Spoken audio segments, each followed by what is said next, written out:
작년에 역주행으로 큰 화제를 모았던 가수 윤하의 사건의 지평선입니다. 이 노래는 블랙홀의 경계, 즉 이벤트 호라이즌을 되돌릴 수 없는 관계의 끝에 빗대어 노래하며 많은 사람들에게 공감과 위로를 주었습니다. 우주적 은유가 일상의 감정과 연결될 때 공감은 더 깊어집니다. 윤하는 과거 인터뷰에서 별과 우주에 오래전부터 관심이 있었다 밝혔는데요. 실제로 팬들 사이에서는 우주 매니아로 잘 알려져 있습니다. 그런데 이런 관심은 윤하만의 이야기가 아닙니다. 전문적으로 천문학을 공부하지 않아도 많은 사람들이 별과 우주에 매료됩니다. 유튜브만 봐도 우주 다큐멘터리, 별자리 해설, 천체 사진 같은 컨텐츠가 독립된 장르로 자리 잡고 있습니다. 그렇다면 왜 우리는 이토록 우주와 별의 마음을 빼앗기는 걸까요? 오늘은 그 속에 담겨있는 심리적 기제에 대해 이야기를 해볼까 합니다.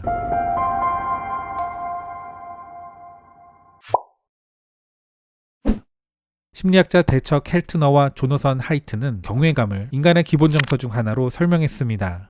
경외감이란 지금의 이해를 넘어서는 거대한 무언가를 마주할 때 느끼는 감정이다.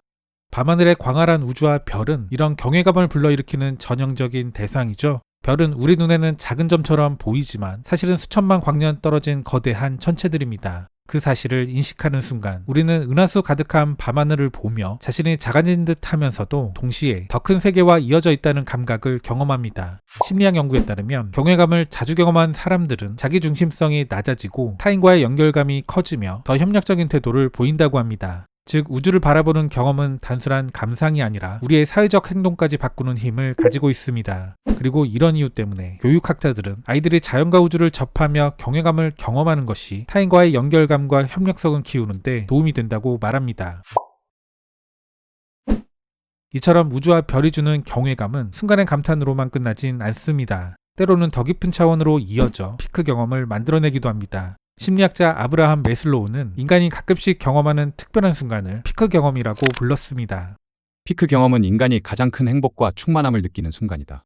밤하늘의 우주를 바라보는 일은 바로 이런 피크 경험을 촉발하는 대표적인 장면입니다. 끝없이 펼쳐진 은하수를 보거나 인류가 찍어낸 지구와 은하사진을 접할 때 사람들은 자신을 넘어서는 초월적 감각을 느낍니다. 심리학 연구는 이런 경험이 단순한 감정의 반짝임을 넘어서 스트레스를 줄이고 불안을 완화하며 삶의 만족도를 높이는 효과와 연결된다고 밝혔습니다. 특히 우주비행사들이 지구를 우주에서 바라보고 보고한 오버뷰 효과는 잘 알려진 사례입니다. 이 개념은 1987년 우주학자 프랭크 화이트가 처음 제안했습니다. 그는 이를 지구를 우주에서 바라볼 때 생기는 인식의 전환이라고 정의했습니다. 실제로 많은 우주비행사들은 지구를 우주에서 처음 본 순간을 이렇게 설명했습니다.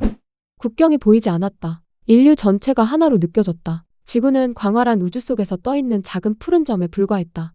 이 표현은 우주비행사들의 체험뿐 아니라 칼 세이건이 보이저 1호 사진을 두고 말한 페일블루 닷과도 맞닿아 있습니다. 그는 지구를 가리키며 이렇게 말했습니다. 저기 보이는 것이 바로 여기, 우리의 집, 우리 모두다.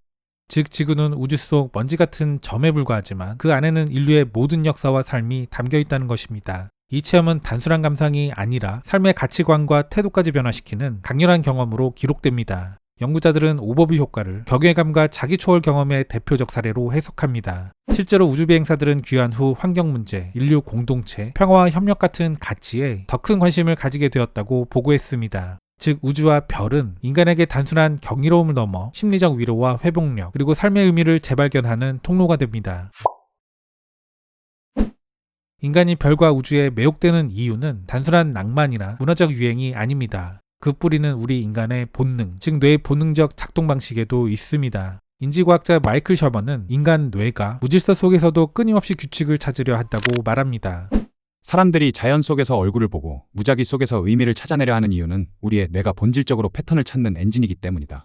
밤하늘의 별무리는 사실 무작위에 가깝지만 우리의 뇌는 그 속에서 별자리와 신화를 만들어냅니다. 이 성향은 단순한 상상이 아니라 인간이 세계를 이해하고 의미를 부여하려는 본능적 욕구의 표현입니다. 현대 뇌과학 연구도 이를 뒷받침합니다. 2019년 발표된 fMRI 연구에 따르면 사람들이 경외감을 느낄 때 DMN, 즉 기본 모드 네트워크의 활동이 줄어듭니다. 과학자들은 DMN을 외부 자극에 집중하지 않을 때 자동으로 켜지는 뇌의 기본 회로라고 설명합니다. 쉽게 말해 아무 일도 하지 않을 때 자기 생각을 곱씹게 만드는 뇌의 모드입니다. 경외감을 경험하면 이 DMN의 활동이 줄어들고 대신 더 큰 세계와 연결된 듯한 자기 초월적 사고가 강화됩니다. 결국 별과 우주에 대한 매혹은 단순한 감정이 아닙니다. 의미를 찾으려는 뇌의 본능과 자기 초월적 경험을 가능케 하는 신경 메커니즘이 결합된 결과입니다. 그래서 현대인들도 여전히 밤하늘을 올려다보며 호기심과 경이로움을 동시에 느끼는 겁니다.